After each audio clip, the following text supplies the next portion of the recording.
আমরা বলতে চাই, মেজর গুরুত্বপূর্ণ সংস্কারগুলো বাস্তবায়ন না করে যদি বিদ্যমান রাষ্ট্র কাঠামোতে আবার নির্বাচন হয়, আরেকটি হাসিনার জন্ম হবে, আরেকটি ফ্যাসিবাদের জন্ম হবে। বাংলার মানুষ তা হতে দেবে না। প্রিয় রংপুরবাসী, এই জুলাই সনদকে আইনি ভিত্তি দিতে হবে। অনেকে প্রশ্ন করছেন আইনি ভিত্তি কিভাবে দেবেন। আর বিএনপির দোস্ত বন্ধুরা বলছেন আগামী নির্বাচনে যারা আসবে, নতুন পার্লামেন্ট হবে, তারাই সংবিধান সংস্কার করে এর আইনি ভিত্তি দেবে।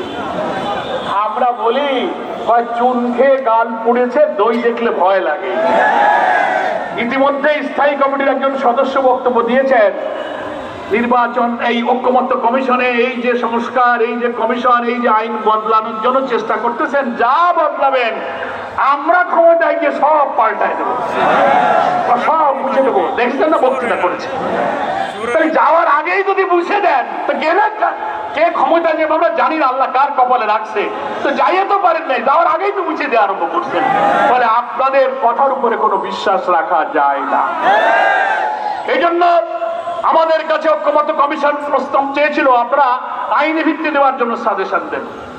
আমরা আমাদের লয়ারদেরকে এক্সপার্ট কমিটি করে আমরা লিখিতভাবে পরামর্শ